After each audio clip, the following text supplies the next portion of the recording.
Welcome to the Sankofa Pan-African series. Today, we will look at the glorious Benin Empire. But first, continue to support us by making sure your subscription and notification buttons are clicked on. Thank you. Now, although linguistically different from the Yoruba, the Edo of Benin, which also grew into an empire, are believed to be close relatives of the Yoruba. However, the two ethnic groups do not agree on how they are related. For a start, the Yoruba believe that Oronyo, son of Odudua, founder of the Yoruba race, was invited to Benin during a period of unrest. If you have watched our episode on Oyo, you will note that this son of Odudua, Oromiyo, is believed to have also founded Oyo. Now, it is believed that Oronyo went to Benin after being invited. He then settled there after freeing the people from their rulers who were oppressing them. However, the Edo people's oral tradition, while agreeing that Oronyo played a major role in Benin, they believe that it was from Benin that Oduduwa went and founded Ife. Please watch our episode on Ife and Oyo to get a clearer picture if you've not already done so. Now, the people of Benin call themselves Edo. According to Edo oral historical version, the land of Benin, which was originally called Igomidodo, had rulers who were called Ogiso. However, the people became disenchanted with these rulers and therefore sent for Oronyo, who the Edo people believed was their prince, since they also believed that Oduduwa migrated from Benin to found Ife. I don't want to get caught up in this wrangling, which is similar to that of trying to decide which comes first, the chicken or the egg.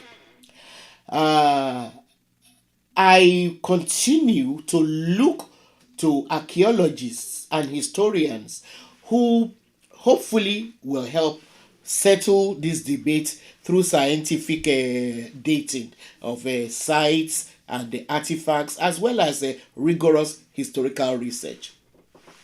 Suffice it to say that Oronyo's son, Eweka, is regarded as the first Oba or king of Benin. The name Benin came later. It is believed to have come into use during the reign of Oba Eware the Great, because the kingdom's administrative center was known as Ubinu or Ibinu. It was this word that evolved into Benin, which some sources claim was how the Portuguese pronounced and recorded it. So the pronunciation was gradually adopted by the indigenes. The history of Benin spans a continuous period of hundreds of years, encompassing the first dynasty of Ogisos and that of the Republican rulers. Now, during which 31 kings reigned. According to the historian Egareba, the first started with Igodo and ended with Ogiamwe, and the second Oba dynasty, which started from Eweka the first, ended with the Oba of Oranwe.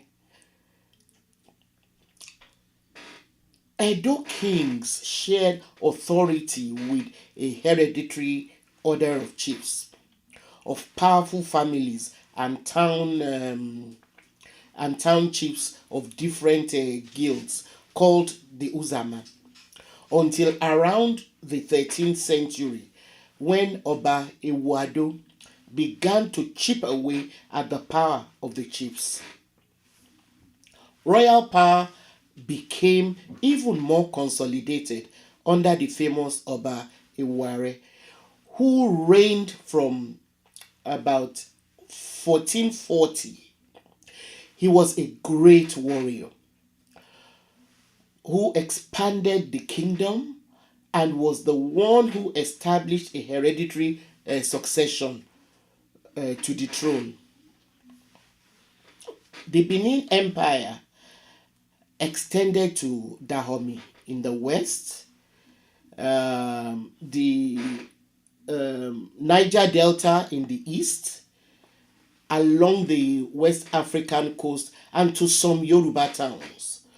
Women wielded power in the empire, especially the Queen Mother. Eware also rebuilt the capital city and fortified it with walls and moats to protect it. The capital city was Benin, as I indicated earlier, which is currently still the capital of Edo State of Nigeria. The Oba of Benin was the supreme political, judicial, economic, and spiritual leader of his people. And he and his ancestors eventually became the object of state courts. Eware's grandson, Oba Esigi, further eroded the power of the Uzama and increased contact and trade with Europeans, especially with the Portuguese, who provided a new source of copper for court art. Later, this authority was diminished by the establishment of administrative dignitaries. It is pertinent to note that the Kingdom of Benin prospered due to regional trade with other kingdoms. However, in the 15th and the 16th centuries, Benin began trading with the Portuguese.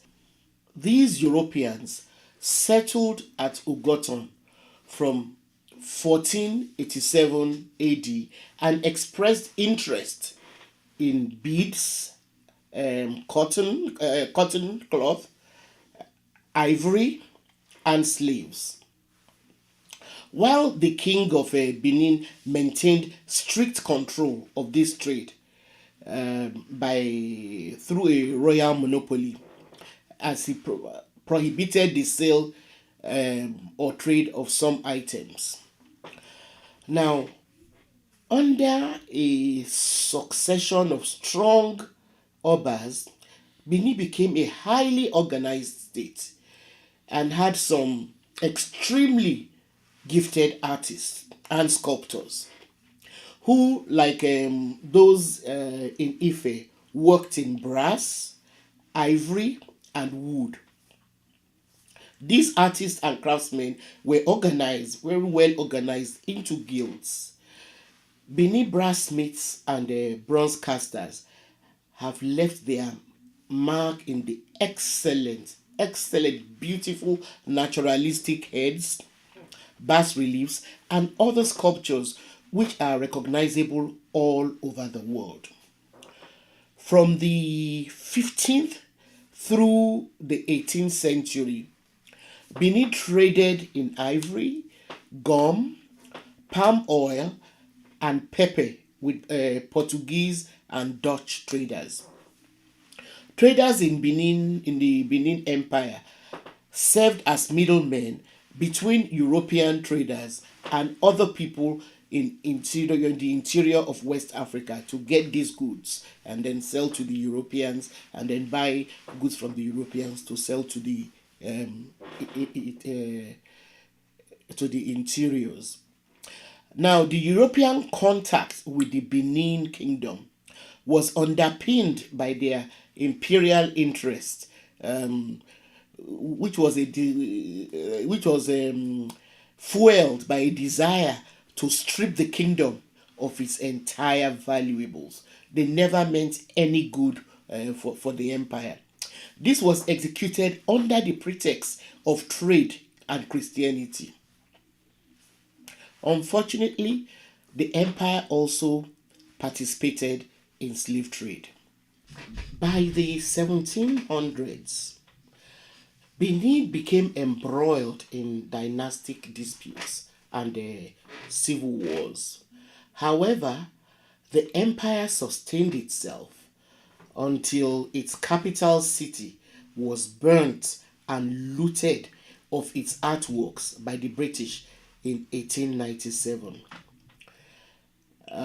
under what they called the Punitive Expedition.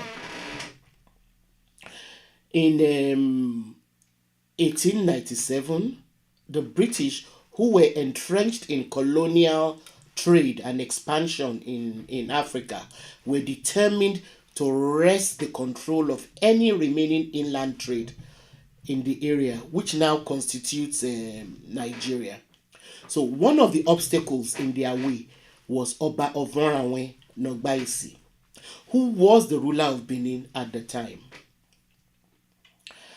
According to T.U. Obinya, in November 1896, the acting British consul made a formal request to England for permission to invade Benin City.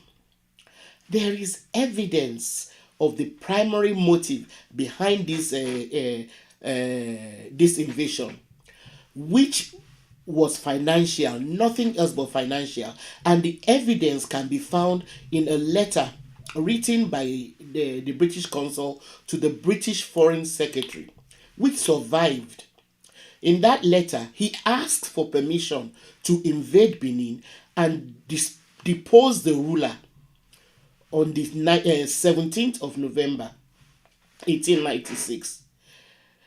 Now, the letter survives in the archive dispatches to the Foreign Office from the Consul General in case anybody wants to, look for it to ascertain its veracity. There was no doubt about it that they just wanted to dispossess the king and then loot the kingdom. Now the comes from the Oba's palace alone. The consul expected to find, and I'm continuing to quote from the letter. He expected to find sufficient ivory, which would be found in the king's house to pay the expenses incurred in removing the king from his stool. The British then embarked on a military expedition with soldiers who had their weapons, the soldiers hid their weapons by disguising them as luggage. However, some chiefs from another ethnic group, the Ishekiri, who are closely related to the Benin, who always interacted with them through trade, and whose trade had already been cornered by the British, got wind of this ploy to destroy Benin, and then they sent Ovoranwe a heads up. This gave the Benin chiefs, led by the Ologbosheri, the time to mount a fierce resistance which destroyed the British party, during which the consul was killed. Now, this gave the British a ready excuse to send an army made up of 1,200 Royal Marines, sailors, and Niger Coast Protectorate forces in what they called punitive expedition. Their mandate was to destroy Benin, the capital of the empire. After destroying and burning most major buildings of the city, this army of foreign invaders then embarked on massive looting. They carted off artworks and destroyed monuments. Although the official figures of the artworks carted off to Europe is only recorded as being about 2,500, it is most likely it was a lot more than this, because a lot of the looted artworks ended up in private hands in Europe, because the British colonial officers and their soldiers ended up stealing from their government by not reporting or handing over everything they looted. Now, after this inglorious event, Oba Ovoranwen Ogbaisi was then exiled to Calabar, where he died. What was left of the kingdom was then incorporated into British Nigeria. The descendants of Benin's ruling dynasty still occupy the throne in Benin City. Thanks for watching, and do continue to support us by telling your contacts about us, sending your questions and comments to our community page, and giving us a thumbs up. Also, watch out for our next episode, because I'll be talking to Dr. Richard Anderson of Aberdeen University about efforts to return some of the stolen Benin artworks. See you next time.